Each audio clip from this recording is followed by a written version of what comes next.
pangalan. Tunghayan natin ang maikling pagsasadula ng kanyang buhay.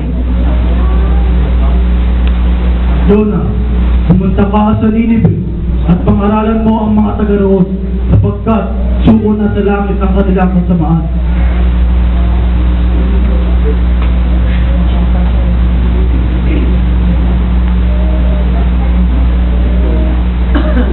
Sa halip na sumunod, naisip ni Jonas na magtago sa Tarsis dahil inakala niyang malayo iyon kay Yahweh.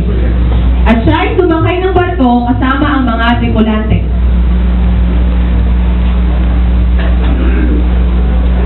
Ngunit nang sila'y nasa laot na, nagpalitaw ng malakas na bagyo si Yahweh at halos mawasak na ang barko.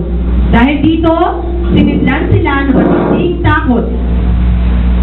Tapon na natin na maggamit sa dagat at manalangin tayo.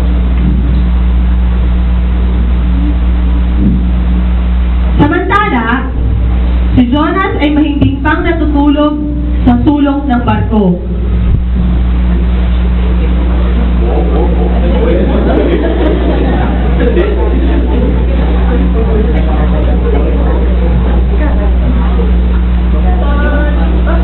Hoy!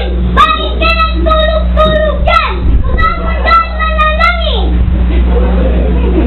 Nag-usap-usap ang mga tripulante at naisip na magsapalaran upang malaman kung sino ang dahilan sa mga nangyayari. At sila'y nagpalabunutan. Si Jonas na nabunot, tanungin natin siya.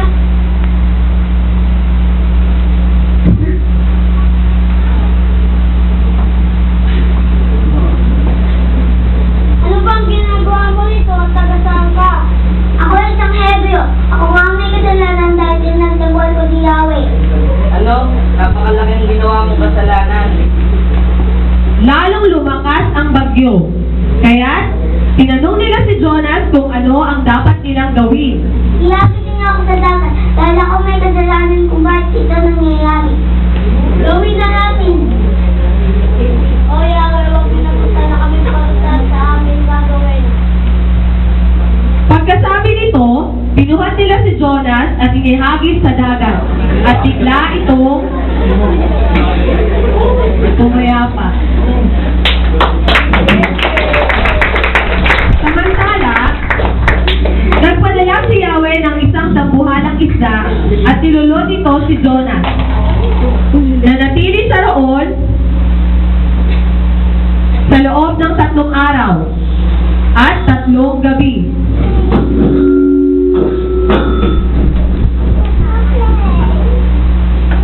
O Yahweh, ako ay nasa kaligpitan. Naliligtas po ako. Tutugay ko na po ang aking pangako. Aking dalakaligpitan.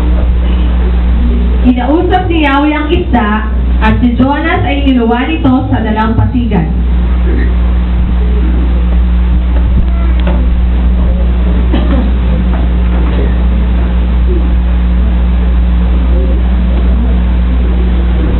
Pumunta ka sa Nineveh at ipahayag mo ang pinapasabi ko sa iyo. Opo.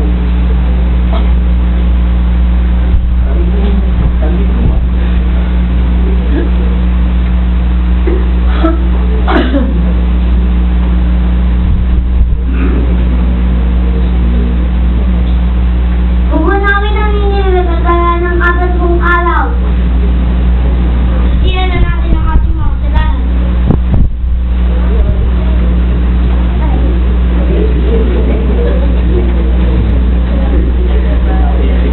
Naniwala ang mga tao sa mensahe ni Yahweh.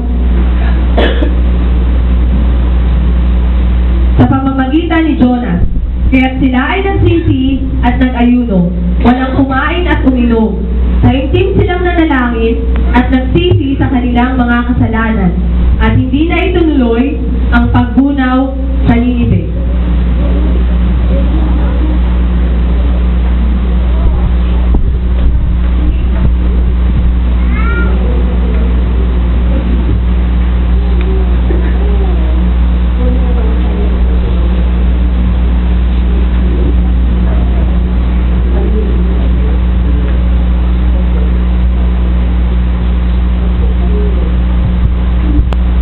At dito